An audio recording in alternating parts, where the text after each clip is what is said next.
Ka te tiwi kei te tōtara wāhi urua te hāhi rātana. Kua tahuri e tahi ki te tautoko ia hone harawira me tōna rōpū hou.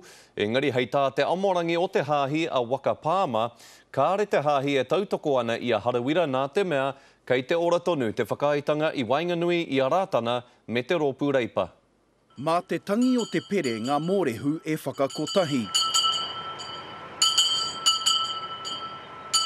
Mā te karakia e whakakaha ake te whakapono. Ki te wiki tōrea o te rangatira nei a hone, i te potitanga i tēnei marama.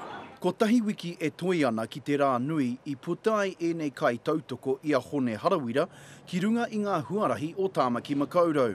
I'm praying that Hone will achieve what he's set out to do, and which was set by our prophet, our founder, Tahu Pōtiki Wiremu Rātana. E ai ki ngā āpotoro, ko te poropiti, ki te takaatu ngā tūmanako o te iwi ki te kōraha, titiro ki te raki, he tangata kei reira, e hāpai ana i te tiriti o Waitangi, hei whakaora anō i te Māori.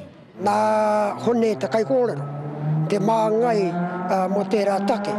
Engari, mai anō te hāhi rātana e tautoko ke ana i te rōpū tōranga pū o Reipa. Kare kaue nei mahi mo te tiriti. Kare kaue te tikanga o tēnei kāwanatanga kā. Ko hone te kai kōrero nei no te tiriti. Ko te pātai nui, ka pēhea e nei mahi ki te hāhi matua. Ka pukuriri pea ki e nei mahi a ngā mōrehu o Tāmaki Makaurau. More than likely, yes. And how will you respond to that? We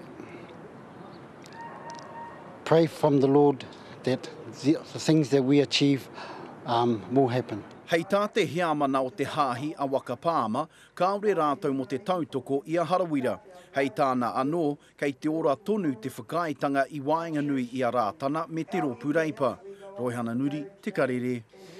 Kaue ware ki te hia koutou ki te whai i ngā neke hanga me ngā mahi a ngā kai whakataetai matua i ngā rā ruarua e toi ana ki te kōwhiringa pōti o te tai tokerau.